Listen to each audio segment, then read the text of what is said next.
Welcome back. Well, in the world of chess, it's been an historic week. Young Abhimanyu Mishra, I think I've got his name right, became the youngest player in history to qualify for the Grandmaster title at, and check this out, 12 years and 4 months. Now, for those of you who don't play chess, it's maybe hard to visualize just how difficult it is to be a Grandmaster and how good they are.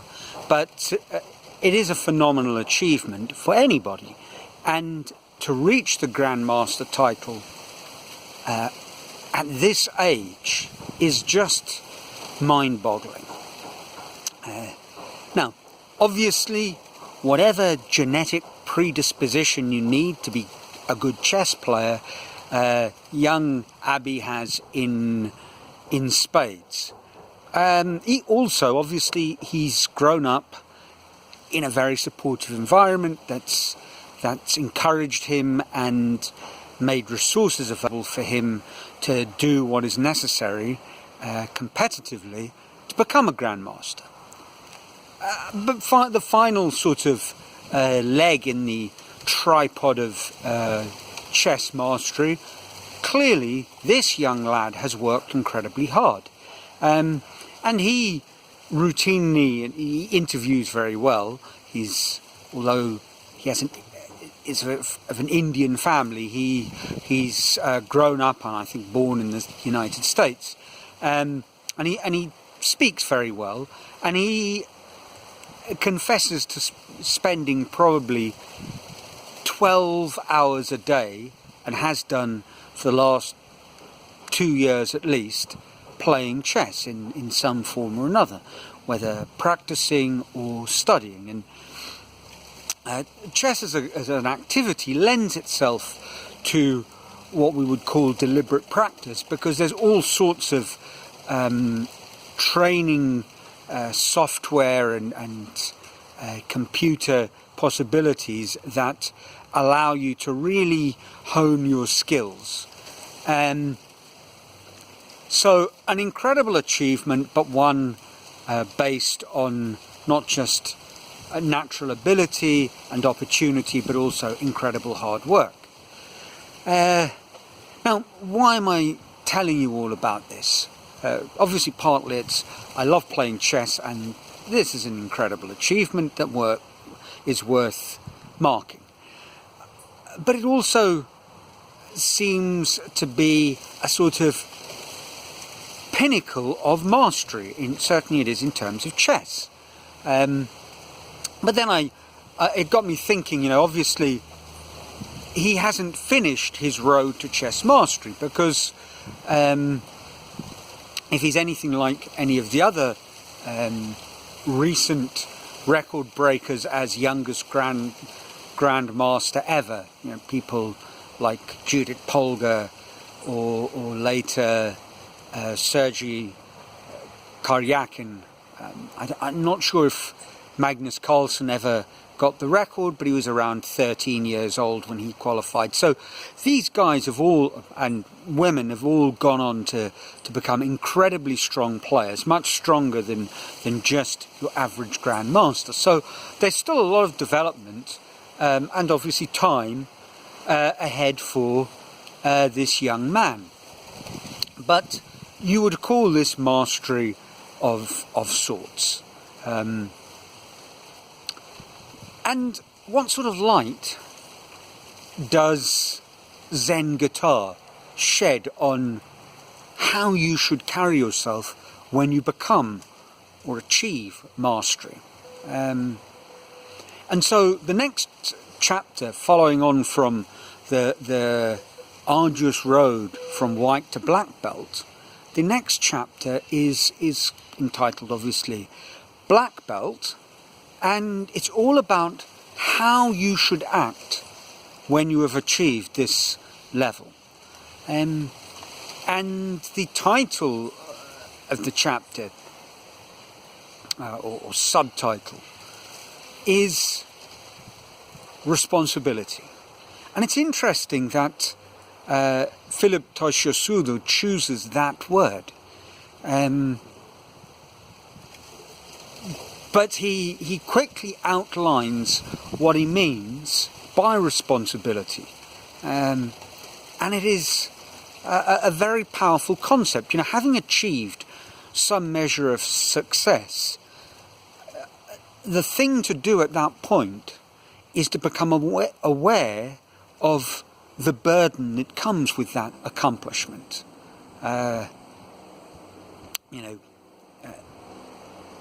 Spider-Man would have us focus on it in the way of, with great power comes great responsibility. Zen guitar looks at this notion in a little bit more depth. Responsibility to whom? Well, the first person is to yourself. And it's a responsibility not to squander your talent, your ability, your accomplishment. I guess in one way, to not squander it by sitting on your laurels, thinking, that you've done all there is to do, kicking back and allowing your ego to take control. Quite the contrary. What we need to do at that point is double down. Not practice less, but practice more. But you're not just responsible to yourself. You're responsible to a whole host of other people. And other things, actually. So Zen guitar outlines how we need to use what the ability that we've acquired, the mastery that we've attained, not just for the benefit of ourselves. I think there's nothing wrong with collecting some sorts of fruits of your achievement, but you need to think beyond yourself and think about how you can use your abilities and gifts for the benefit of other people too. We need to think of our responsibility to, as he puts it, our audience. Well, audience obviously is a good word if you're thinking about a musical instrument. Maybe a more general word would be our community, our followers or fans. Much depends which word you choose to use, would depend on what your activity was. But let's go with community, that we have a responsibility to a wider community who practice or engage with what we have mastered. We have a responsibility to the thing itself. We have a responsibility, having achieved mastery, to practice our art or craft with honesty and integrity. In my area of visual arts, it seems to me that is an enormous pitfall of a lot of, maybe a lot's the wrong word, but of many world famous artists, and having achieved success and on occasions fame and fortune, they essentially cash in. They continue to produce the same sort of work. They become almost a pastiche of themselves, and they begin to think how they can cash in quite literally with their mastery, success and acclaim. And in the end, I believe what really suffers is their art, not always their success. The art world is at times a murky one, a shady business. And so I'm not going to suggest that these artists, by focusing on maybe the material and on fame, that they suffer in terms of their standard of living or their outward validation, but I think their art very often suffers enormously, because art is something that requires you to continually be pushing against creative boundaries, and when you start repeating yourself, you become, in a sense, lazy, and lazy art isn't good art. That's not to say you have to continually throw away the old in search for the new, but it does mean that if you continue along the line which you've been practicing, you need to practice it with humility, and with an eye to looking ever deeper, perhaps looking for greater economy of means and a more profound truth, stripping away the superfluous. So you really do have a responsibility to your art itself.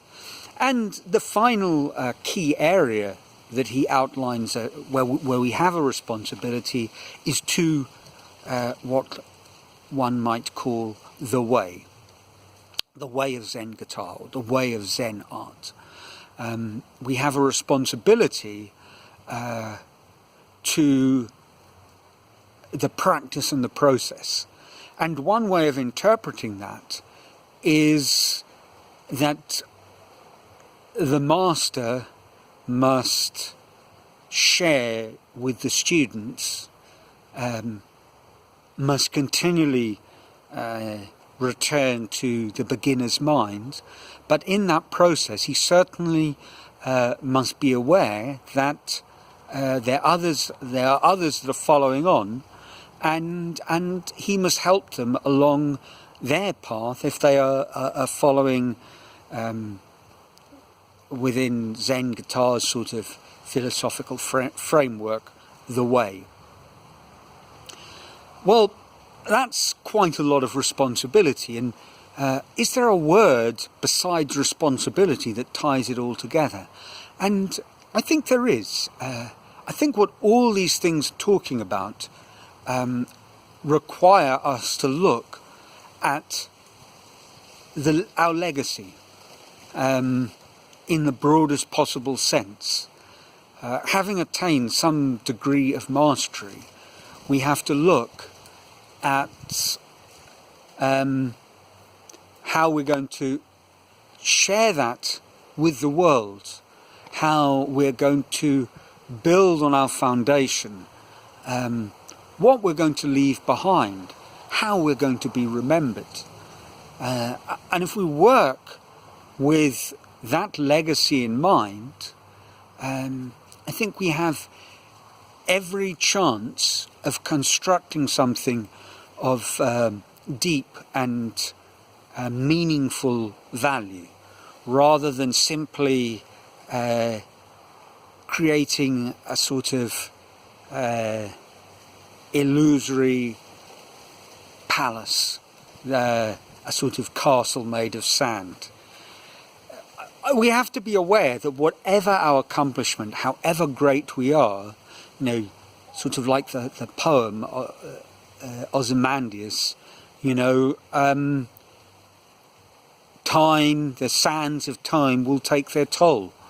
Our accomplishments will one day lie in ruin. And so what really counts is not thinking about our accomplishments as being, the be-all and end-all, but rather that we are playing our part in creating a small piece in an enormous tapestry that will live on long beyond us.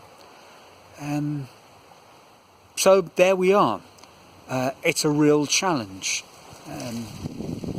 I think I have no reason to think that young Abhimanyu Mishra won't take it on board. It will be amazing to see what he goes on to accomplish. But I think that challenge is one that actually, to some degree or another, we all face. So Bit of a serious one this week. Never mind. Trust you're all well, that your lives are filled with joy. And until next week, ciao from a sunny Brazil.